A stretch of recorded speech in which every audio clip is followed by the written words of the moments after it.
and welcome back to Health and Wellness on this Monday morning right here on K24 with me, Shiko Kaitani. We are talking about first aid and emergency response, and our question to you this morning is, do you have faith in our emergency response services? Do you have faith in our emergency response services? When you go ahead and actually give them a call, do you believe that they will show up? Do you even see them turning up in cases of emergencies? Well, let us know, and even go ahead and share your experiences with us. We still do have in the building our team from St. John Ambulance. We've got Henry Akunda here, who is a training and development officer, as well as Fred Majiwa, who is the head of program and communications at St. John Ambulance. Well, our very own Jackton Kipyegon took to the streets of Nairobi to speak to Kenyans to find out just how much they know about first aid and our emergency response services in this country. Take a look. K24 this morning. My name is Jack Kipyegon, and today we're in the streets of Nairobi. We just want to know, how well do you know the emergency response system? In case you're in an emergency, the house is burning and there's a kid somewhere who's fainting, and some of the things that are in an emergency situation are happening, what is it that you can do? And in case you don't know what to do you know the numbers that you can call so that you can get help? And if you do not know those numbers, when you need the first aid tips, do you know some of them? Well, let me take you through some of the comments that we got in the streets, and you get to hear what they had to say. Come with me. Umewahi jipata kwa state of emergency, pengine umepata nyumba imeungua mahali, pengine kuna mtu amefaint ama kitu kama hicho? Sio, umewahi jipata kwa state of emergency? Nimewahi siku moja. Yeah, kama kawaida. Umewahi kutokea emergency mingi? Yeah. Mingi sana. Naam, nishaipatikana mkasa kama huo. Hakuna. Kabisa. In case kutokea moto kama hiyo, do you know the numbers that you can call or to go about ndo upate msaada? I don't know the numbers they can call, but maybe I can call a friend. Yeah, maybe you can call emergency number 999. Yeah. Umewahi kutokea emergency mingi ya moto, ya ajali, lakini kwa bahati mbaya hatukuangi na namba ama vile tunaweza kuwasiliana na kama so wewe una confirm kwamba haujui namba ya kupiga endapo kuna mkasa ama wa moto ama kitu kama hiyo? Hiyo ni kweli. Itabidi uite kama ni mtu anaweza kusaidia kama daktari hivi akiwa karibu, ama kama iwezekani kama ni moto unaweza ita firefighters. Na kama umesema poa, kama ni moto unaita firefighters, na unajua namba za kupiga ama process ya kutumia ili kupata hao firefighters? Kwa kweli sijui namba ya kupiga, lakini najua kitu kama 999, lakini najua hiyo ni ya polisi. Sasa labda hiyo namba sijui kwa sasa. Sasa tutafuta tu mtu akapiga simu, sijui alipiga namba gani. So wewe unasema kwamba hakuna namba unajua ya kupiga in case of emergency? No, sijui.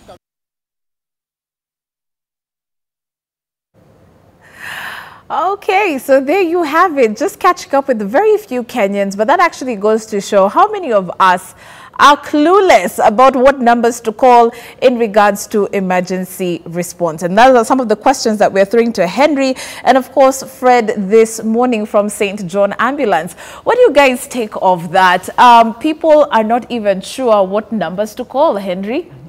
All I can say is I don't want to picture it in a very bad way, yes, but some people are just ignorant in general, to say that, because you'll find it will not cost you to have that number in your phone book, right, in case of an emergency. It will not cost you much, right, but you'll find people are not saving these critical numbers, yet they are going to save other numbers, which are maybe just in case of emergency, they'll know what to call. Okay. The reason why sometimes I get several calls, personal calls, people calling me my personal number to assist them, but after that I normally send them, this is an emergency number just in case you find yourself in another situation. Okay, so let's make it clear this morning. Yeah, sure. First of all, do we have an integrated number? Because the same way we've got 911 in the US, that actually whereby dispatchers will now decide, okay, this goes to the fire department, this goes to the police, or this goes to the ambulance.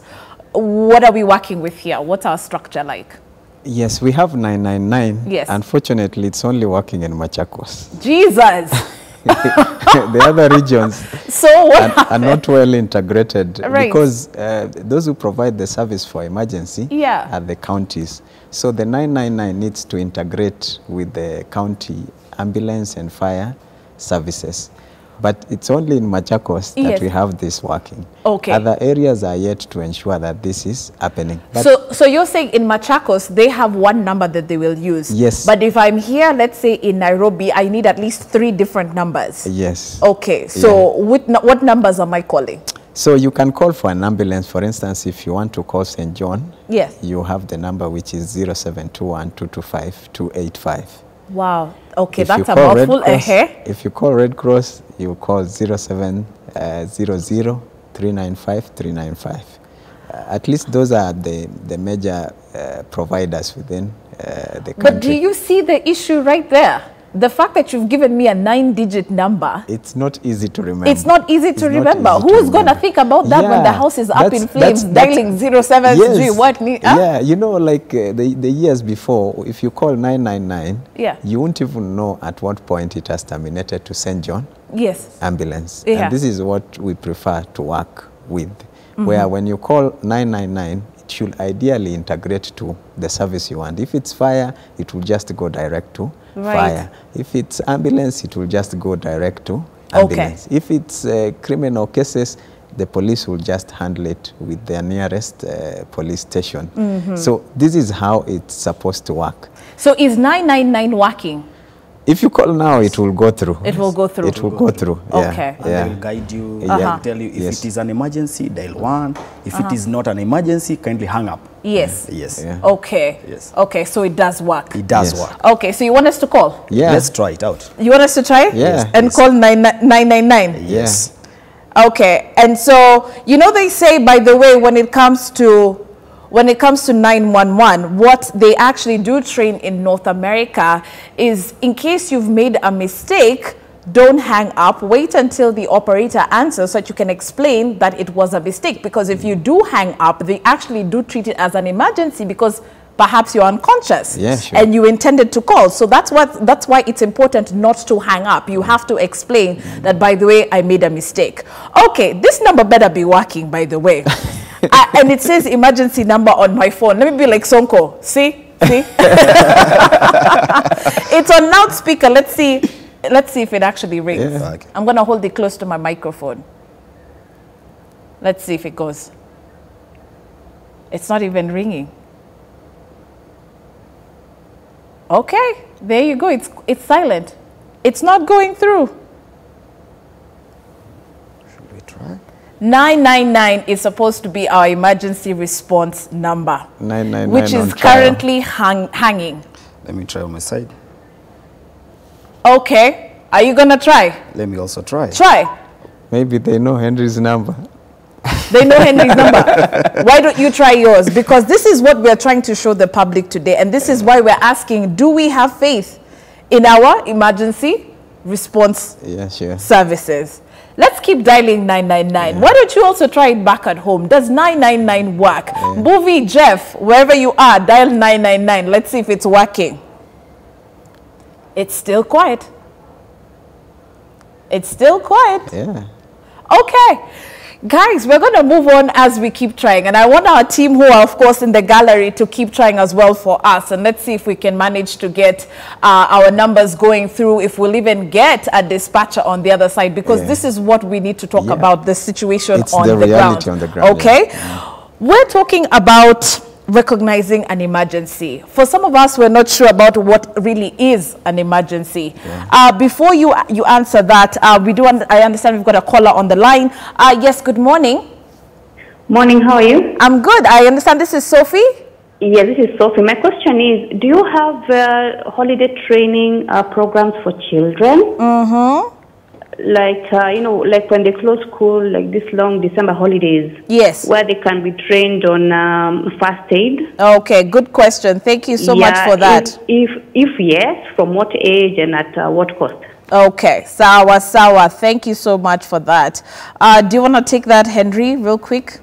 Yes, we do have trainings. Normally call it at least first aid, junior first aid. That's the program that we normally call. Actually, it's from at the age at around 10 and above. So all our courses go from as low as 2,000 bob. Okay. Yes. Okay. As a program. All right. I think we'll emphasize on that towards the end of the show. Very quickly, guys, how do we recognize what an emergency is? Fred, go ahead. What's an emergency? Yeah, first, you see, if somebody is not, is maybe having some blood on his body, you'll recognize that that person is injured.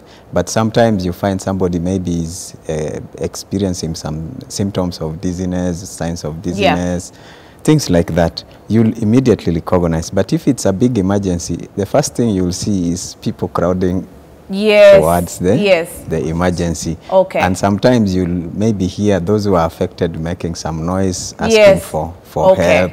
So when you recognize those kind of signs, time is life. Time is life. So like we promised earlier on, we're going to be showing people what to do about it. And so this is where we can rope you in, Henry. Let's start our practical sessions on what to do. So let's go through some of the common emergencies that should come. I know we won't have time to do everything, but some of the common emergencies that we come across. So let's start off with our first one, shall we? You can stand. Feel free to stand, by the way. That's why this is here. We had a question about burning, and we're going to be doing this for both adults and also for infants as well as toddlers. So hopefully we'll be able to cover that.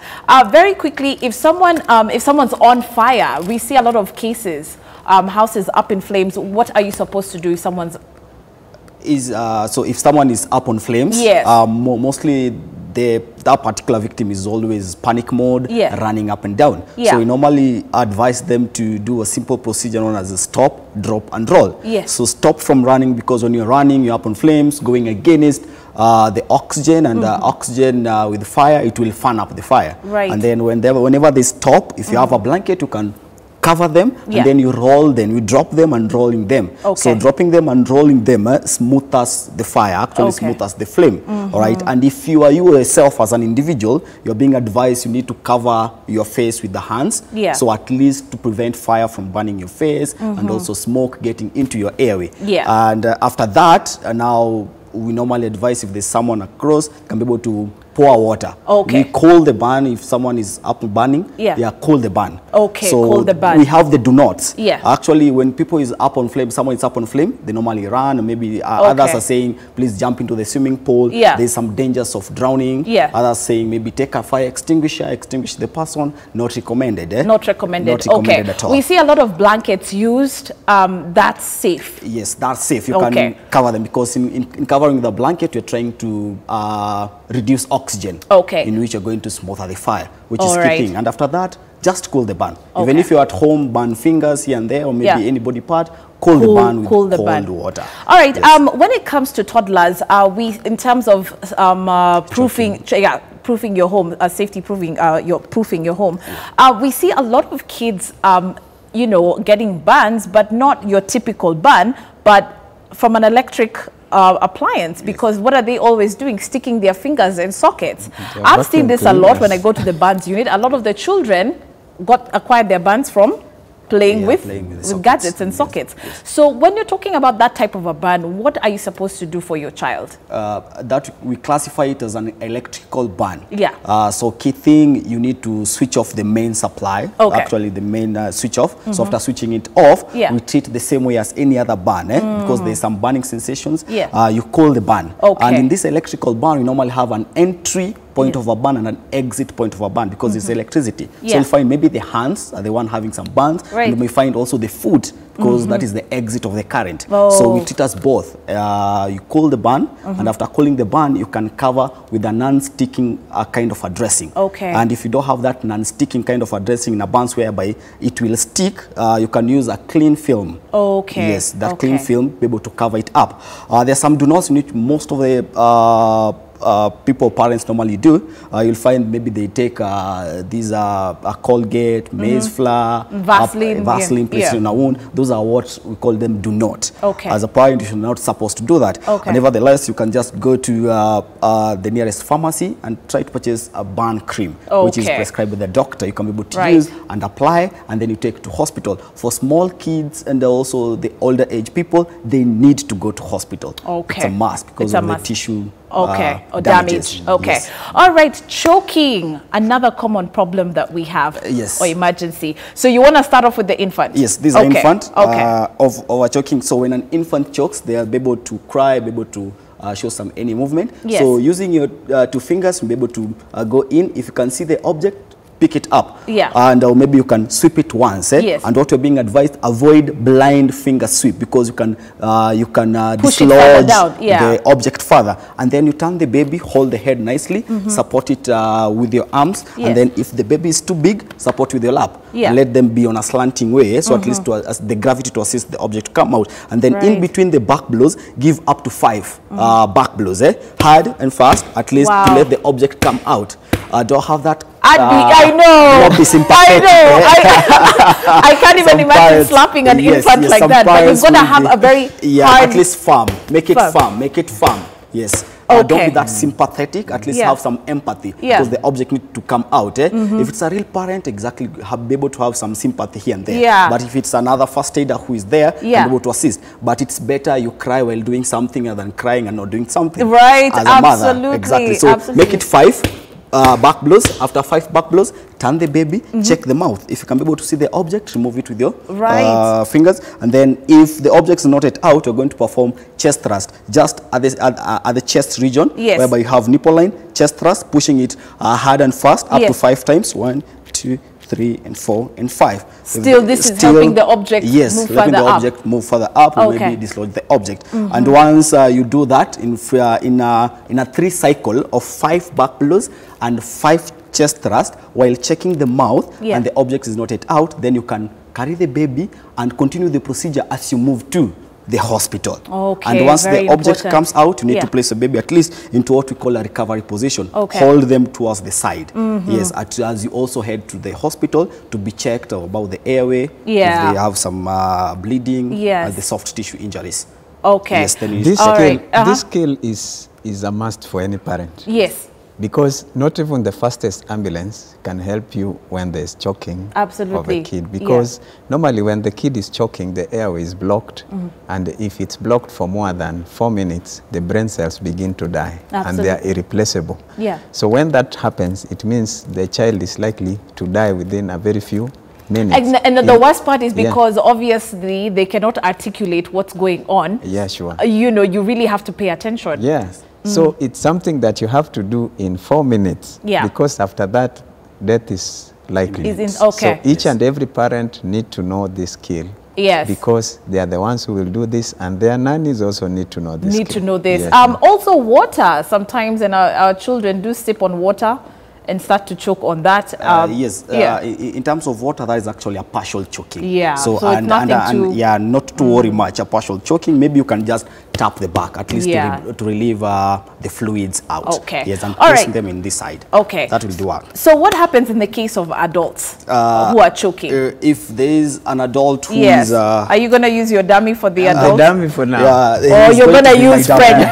So it's easy. When an adult is choking, there's always a universal sign of someone holding the neck or pointing at the mouth or the neck. So key thing, you need to encourage them to cough fast. Before going and hitting their back, let them cough fast. If they are unable to cough, then you need to go in between, place one leg in between the casualty's leg for stability purposes. And also you need to hold them and bend them more down. In bending them more down, in between the shoulder blades, that's where you're going to perform back blows. Not hitting like this, but always using the heel of your hand and hit forward. Up to 5 back blows. After 5 back blows, if the object is not yet out, then what we're going to do, we normally call it Heimlich maneuver or abdominal thrust. In abdominal thrust, you need to locate the navel of the casualty, then place a fist just above the navel, and then you interlock it, and then you thrust up.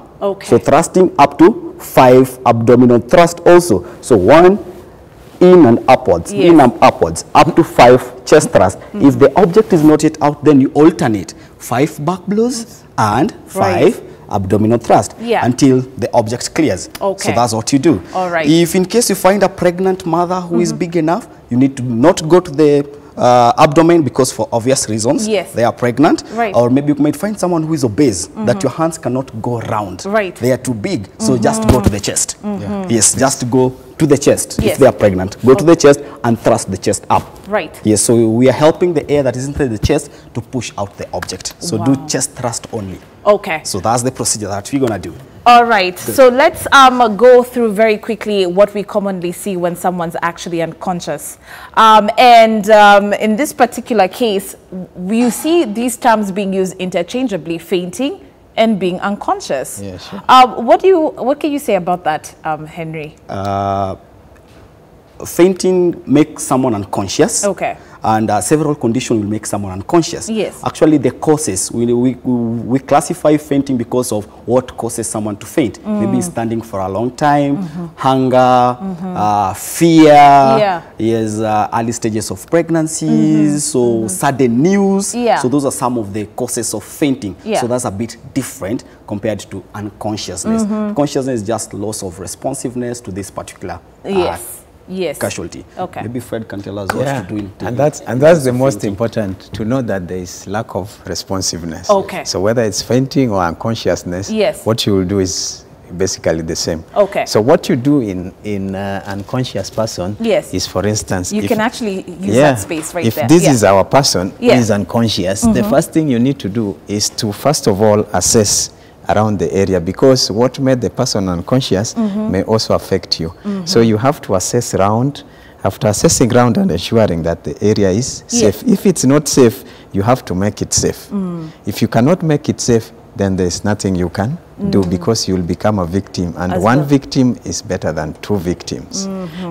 So after doing all that and making the area safe, then you can go ahead and start giving the help. The first thing is you follow, we say acronym A, B, and C. That is, you check the airway, the breathing, and then the circulation. So in checking the airway, you'll basically feel the breath, and you can also hear, but you can also see whether the chest is rising and falling. Then if that is happening, then you know that the casualty is breathing. If that is not happening, then you know that the casualty is not breathing, and you need to do CPR or cardiopulmonary resuscitation, basically trying to perform the work of the heart, getting oxygen in and pumping it to the body cells. So you'll begin by blowing through the mouth, but you need to protect your mouth with the CPR shield. So you blow in. You can see it's rising and falling. So you do twice. 1, 2. Then you give 30 chest compression. You put the heel of your palm here, then you hold it up and you ensure your elbows are straight. Then you push with the shoulders, not the elbows. Then you do 1, 2, 3, 4, 5, 6, 7, 8, 9, all the way 10. to 30. All the way to 30. Then you alternate 2 breaths, 30 chest compressions. But if it's somebody who has drowned, you start with 5 breaths. If it's a child, you also start with 5 breaths. But after doing the chest compression, you revert to 2 rescue breaths, 2 chest compressions. Thank you so much for that. We also do have a first aid box that's here with us. Why is it very important? Because a lot of us will tend to just go through life and say Mungu wako, but we do not invest in something like this known as a first aid kit at home, even in the office. What should be the key items in your first aid box? You can even open it if it does have some of the items. Yes, very quickly. It has some items. At least be able to assist us in a simple first aid procedure. So in our first aid kit, we have elastoplast, at least adhesive dressings to assist us. That is one. We have the bandages to assist us in case of any emergency, any bleedings or any bleeds. We have the gauze dressings also in case of any bleeds, and a thermometer to check it out for temperature, because we need to also maintain the different body temperatures. We also have what we call the Cpr mask, the resuscitation mask. Very important. Very important.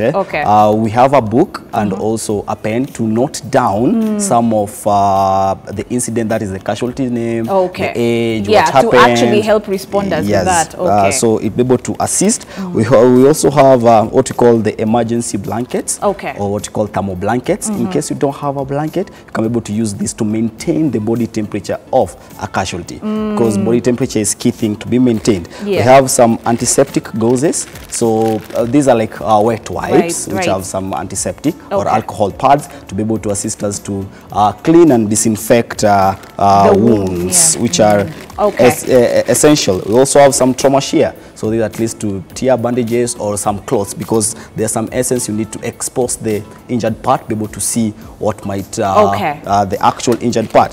So ideally all those items should be in your box. Should be in your box. And not to forget the gloves. Essentials. All right, so as we wind up, and I'm going to call Jeff and Buvi also to be on standby, we need to understand also the importance and how we can access these services from St. John's, perhaps. Fred, let me leave this to you. Tell us about where we can actually get these services from. We normally offer our trainings. Every week there is a class running from Monday to Friday. So you can join on Monday. If you have time, you can go through till Friday. But you can go for 1 day, 3 day, or 5 days. We also have evening classes for those who are busy. So we want to ensure that each and every person has an opportunity to learn these skills. But if you, for instance, want to book for a class, maybe you are in an organization, you can also call us through our office number, which is 0721-611-555. So when you call us, we will arrange for training. We have training all over the country. And how long is the program? Isn't the program takes either 1 day, or you can go for 3 days or 5 days. It only depends with your available time to learn. But in both the trainings, you'll get something that you can use to help somebody. And the number works. Sikamele 911. No. All right, so let's take a look at our poll. We've been asking you, do you have faith in our emergency response services in this country? Wow, Jeff. 83% saying no, yes 17%, but I mean, you can't even blame them. We've tried calling 999 on air. I mean, if that was supposed to give faith in the emergency response, clearly there's a lot that needs to be done right there. But thanks for your time, for coming and teaching us about this. They actually offer classes on the weekend as well. I have been there, I know how this thing works. So please, you don't know the need for this until you're in that situation. So get prepared, get the education. It'll take you a long way. For us, it's bye-bye. For us, it's bye-bye. And in case you call 999, ikata kuingia, piga tunduru, majirani watasaidia. Until tomorrow, it's been real. Hasta la vista.